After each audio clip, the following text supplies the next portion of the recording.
अस्सलामुअलैकुम। मेरा नाम है मोहम्मद शादाब और आज की इस वीडियो में मैं आपको बताऊंगा कि मुवक्किलान से किस तरह से काम लिया जाता है और इसका क्या तरीका है। मुवक्किलान से काम लेने के अलग अलग तरीके हैं। जैसे जिस दिन आप जो तावीज़ बना रहे हैं उस दिन के मुवक्किल से किस तरह से काम लिया जाता है, इसका एक ये तरीका है। और दूसरा तरीका यह है कि जिस शख्स के लिए आप तावीज़ बना रहे हैं, मसलन कोई आपके पास मरीज़ है, उस मरीज़ के नाम के मुवक्किलान बना करके उनसे काम लिया जाता है। एक ये तरीका है। और दूसरा तरीका ये है कि आपके पास मरीज़ है, आप उसके लिए अगर रिज़्क का तावीज़ बना रहे हैं तो उसके नाम के मुवक्किल से और रिज़्क का जो लफ्ज़ है अस्माए हुस्ना है या रज़्ज़ाक के मुवक्किल बना करके जब काम लिया जाता है। ये कई तरीके हैं मुवक्किल से काम लेने के। आज की इस वीडियो में मैं पहला तरीका आपको बताता हूँ कि किस तरह से मुवक्किल से काम लिया जाता है। मसलन जैसे रहीम है, रहीम का मुवक्किल किस तरह से बनेगा। रहीम के पहले हम अबजद कमरी से उसके अदद निकाल लेंगे। रहीम के जो अदद हैं वो है 258 इसके अदद हैं।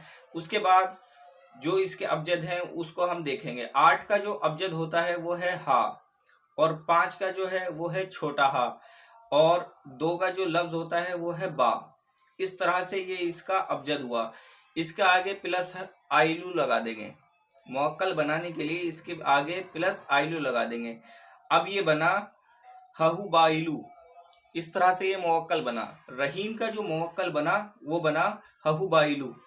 इस तरह से इसका ये मुवक्किल बना। अब मसलन मरीज़ आपके पास है, उसका नाम है शहजाद, तो इसके नाम के आप किस तरह से मुवक्किल बनाएंगे।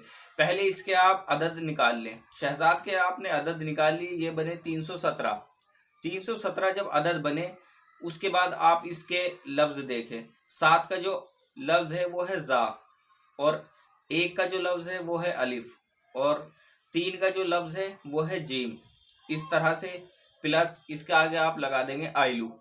इस तरह से ये बनेगा ज़जाइलू। इस तरह से आप यह देखें कि ये जो मुवक्किल बनेगा ये बनेगा ज़जाइलू। इस तरह से इनसे काम लिया जाएगा। ये 2 मुवक्किल यहाँ पे मैंने आपको बताए हैं किस तरह से मुवक्किल बनते हैं। इसी तरह से आप किसी भी शख्स के, जो भी आपके पास मरीज़ है, उसके नाम के हिसाब से भी मुवक्किल बनाकर उनसे काम ले सकते हैं।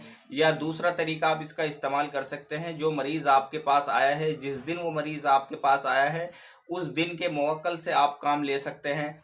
इस काम के लिए भी वो आपके पास आया है, उस काम के देख करके अस्माए हुस्ना में क्या लफ्ज़ है उसी लफ्ज़ के आप मुवक्किल बना सकते हैं। इस तरह से कई तरीके इसमें हैं कि किस तरह से मुवक्किल से काम लिया जाता है। इस वीडियो में मैंने ये पहला तरीका आपको बताया है।